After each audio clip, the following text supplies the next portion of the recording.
அன்பு பக்தர்களே, குரு பெயர்ச்சி வருஷத்துக்கு ஒரு முறை குரு பகவான் ஒரு ராசியிலிருந்து மற்றொரு ராசிக்கு செல்வது வழக்கம். 12 ராசி அன்பர்களும் எல்லாம் ஆவலோடு எதிர்பார்க்கக்கூடிய ஒரு பெயர்ச்சி எது அப்படின்னு கேட்டிங்கனாக்கா குரு பெயர்ச்சி. காரணம் என்னென்னா, குரு இயற்கை சுபராக விளங்குகிறார். இயற்கையிலேயே ரொம்ப நல்லவர். ஒருவன் தவறு செய்திருந்தால் கூட அந்த தப்பையெல்லாம் தன் பேரில் எடுத்துக்கிட்டு அவனை நல்லவனாக்கி அவனுக்கு ஒரு நற்கதியை நல்வழியை காட்டக்கூடியவர். அதனால தான் அவருக்கு குருன்னு பேர். அவங்கள்ட்ட இருக்கக்கூடிய தவறுகளை எல்லாமே தன் பார்வையிலே எடுத்துக்கொண்டு அவனை நல்லவனாக்கி அவனுக்கு புண்ணியத்தை கொடுத்து சுபத்துவமாக அவனை உயர்ந்த நிலையில் வாழ வைக்கக்கூடிய எண்ணம் உடையவர். யாராக இருந்தாலும் இந்த குரு இதேன்னு ஒரு சப்போர்ட் பண்ணாருன்னா எப்பேற்பட்ட கஷ்டமும் உங்களுக்கு இருக்கக்கூடிய எப்படிப்பட்ட கஷ்டமும் உடனடியாக நிவர்த்தியாகும். இல்லை பெரிய சிக்கலில் இருந்தாலுமே கூட இதுக்கெல்லாம் அந்த குரு நினைப்பாரேயானால் பார்ப்பாரேயானால் இம்மீடியட் சொல்யூஷன், உடனடியாக அது எப்படியாவது உங்களை நான் கைப்பிடிச்சி மேலே ஆஷ்டு விட்டுருவார். இந்த குரு பெயர்ச்சி மே மாதம் 11ஆம் தேதி, ஆமாம் 11/5/2025 மதியம் 1:20 குரு பகவான் ரிஷப ராசியிலிருந்து மிதுன ராசிக்கு பெயர்ச்சி அடைகிறார். ஒரு மிகப்பெரிய சுபத்துவமான நன்மையான ஒரு மாற்றம் ஏற்பட போகுது. இந்த உலகத்துக்கே கூட, இந்த பிரபஞ்சத்திற்கே கூட ஒரு பெரிய நன்மை ஏற்பட போகிறது. புதனுடைய வீட்டுக்கு போகக்கூடிய குரு பகவான் காலப்புருஷனுக்கு 3ஆம் இடத்திற்கு செல்ல போகிறார். எல்லாரும் முயற்சி எடுக்கக்கூடிய முயற்சிகளுக்கெல்லாம் வெற்றியை தரப்போகிறார். உங்களுடைய பிரச்சனைகள் எதுவாக இருந்தாலுமே கூட இந்த குரு பெயர்ச்சிக்காக ஒரு குரு பெயர்ச்சி யாகம், குரு பெயர்ச்சி பரிகார ஹோமம் ஒன்று நடைபெறுகிறது. அந்த பரிகார ஹோமத்தில் நீங்களும் பங்கு பெறலாம்.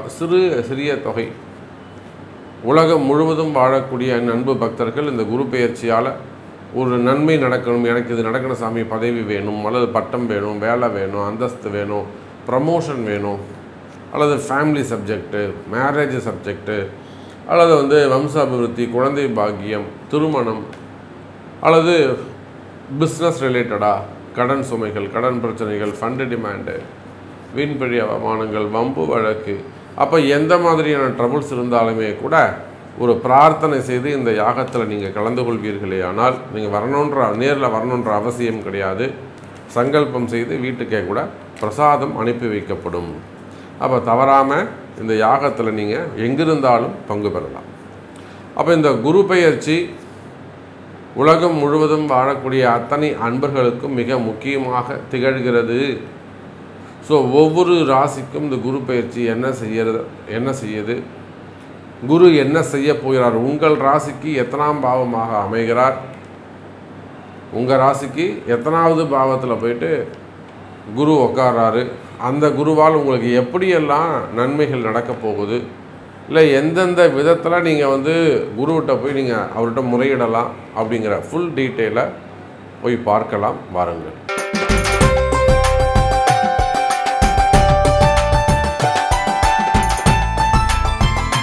அன்பார்ந்த சிம்ம ராசி அன்பர்களே, ரொம்ப ரொம்ப ரொம்ப முக்கியமான ஒரு பெயர்ச்சி. யாருக்கு ரொம்ப முக்கியமோ இல்லையோ, சிம்ம ராசி அன்பர்களுக்கு இந்த குரு பெயர்ச்சி ரொம்ப ரொம்ப முக்கியம். காரணம் என்னன்னு கேட்டிங்கனாக்கா, சிம்ம ராசி அன்பர்களே, ஒரு பக்கம் அஷ்டம சனி நடக்குது. கண்டக சனி உங்களை எந்த அளவுக்கு ஒரு துன்புறுத்தி இருக்கும். நீங்கள் கௌரவமானவங்க, வெளியில் எதையும் பெருசாக வெளியில் சொல்ல மாட்டீங்க. வெளியில் சொன்னால் நமக்கு ஒரு கௌரவ குறைச்சலாக இருக்கும், நமக்கு ஒரு அசிங்கமாக இருக்கும். இதை போய் நம்ம யார்கிட்ட சொல்கிறது அப்படின்னு சொல்லிட்டு நீங்கள் சொல்லாமல் இருந்திருக்கலாம். ஆனாலுமே கூட இந்த குரு பெயர்ச்சி ரொம்ப முக்கியம். இந்த அஷ்டம சனியிலிருந்து உங்களை காப்பாற்றக்கூடிய ஒரே தெய்வம் குரு பகவான். நான் அதனால தான் சொன்னேன், உங்களுக்கு குரு பெயர்ச்சி முக்கியம். நிம்மதி கிடைச்சா போகிறோம், அன்னன்னைக்கு வண்டி ஓடினா போகிறோம், இருக்கிற பொசிஷனை விட்டு நம்ம கீழே போகாமல் இருந்தால் போகிறோம். இதைத்தான் நீங்கள் நினைக்கணும். எனக்கு தெரிஞ்ச சிம்மராசி அன்பர்களை இப்போவே நீங்கள் ஒரு நல்ல நிலையில் சாமி உங்களை ஒரு கௌரவமான ஒரு குடும்பத்தில் தான் உங்களை சாமி ஒரு நல்ல பொசிஷனில் உங்களை சாமி வச்சுருக்கிறாரு, நேம் பேர் புகழோட. அப்போ இந்த அஷ்டம சனியில் நீங்கள் எதை மெயினாக பிரார்த்தனை பண்ணணும்னா, அந்த அளவுக்கு இருக்கிற விஷயத்தை அப்படியே கட்டி காப்பாற்றக்கூடிய இடத்தில் சனி பகவானோடு தரக்கூடிய தொந்தரவுகளிலிருந்து, கஷ்டங்களிலிருந்து உங்களை காப்பாற்றுவதற்காக இருக்கக்கூடிய ஒரே வழி, ஒரு தெய்வம் இருக்குன்னு சொன்னால் அதுதான் அந்த குரு பகவான். இந்த குரு பகவானை தான் நீங்கள் கட்டியமாக பிடிக்கணும். இந்த குருவை தான் நீங்கள் நம்பணும். வேறு வழி கிடையாது. நான் சனி பகவானை நம்புகிறேன்னு யாராவது தெரியுமா சொல்லுங்கள் பார்ப்போம். நான் சனி பகவானை நம்புகிறேன் சாமி அப்படின்னு சொல்ல யாராவது சொல்லுங்களேன். 50% தொந்தரவுகளில் இருந்து, 50% கஷ்டங்களில் இருந்து, சிம்ம ராசிக்கு ஏற்பட இருக்கின்ற 50% துன்பங்களில் இருந்து குரு பகவான் 50% உங்களை காப்பாற்றுவார்.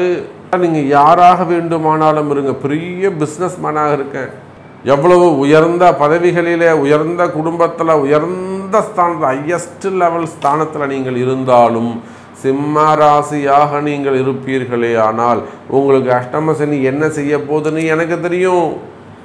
இந்த குரு தான் உங்களை காப்பாற்ற போகிறார். வேலை வாய்ப்புகள் சிறப்பானதாக இருக்கும், வேலையில் நல்ல முன்னேற்றங்கள் இருக்கும், நிறைய இடமாற்றங்கள் அமையும். நான் எப்பொழுதுமே சொல்வதுண்டு, சிம்ம ராசி என்பர்களே, ஜாப் சேஞ்சஸ் வருமே ஆனால் அது ஏற்றுக்கோங்க. பிரிஞ்சிருந்தால் குடும்பத்துக்கு நல்லது, உனக்கு நல்லது, போயிட்டு வா ராஜான்னு அனுப்பி வைப்பேன். டிரான்ஸ்ஃபர்ஸ் வருவதற்கான வாய்ப்புகள் உண்டு. அரசு அதிகாரிகளாக இருந்தாலும் அல்லது பிரைவேட் ஜாபாக இருந்தாலும் டிரான்ஸ்ஃபர்ஸ் வருவதற்கான வாய்ப்புகள் உண்டு. இன்னொரு பக்கம் பார்த்தீங்கன்னா சிம்ம ராசி என்பர்களே, குருவால் நன்மை, சனியால் தீமை.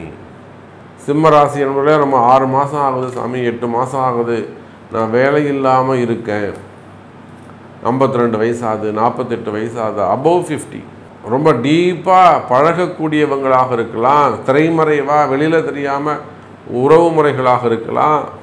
இந்த குரு பெயர்ச்சியால் உங்களுக்கு 70% நன்மை நடக்கப் போகுது. உங்களுக்கு என்ன கேள்வி, உங்களுக்கு என்ன வேண்டும்? நீங்கள் சொன்னதெல்லாம் கரெக்டு சாமி, நான் இந்த மாதிரி ஒரு சுச்சுவேஷனில் இருக்கேன், எனக்கு இது நடக்குமா அப்படின்னு கேட்பீர்களே ஆனால் அதுக்கு உங்கள் பிறப்பு ஜாதகம்தான் பேசும் என்பதை சொல்லிக்கொண்டு மீண்டும் ஒரு அற்புதமான பதிவில் உங்களை சந்திக்கிறேன். நன்றி, நமச்சிவாயம். ஜெய் வராகி, ஜெய் ஜெய் வராகி.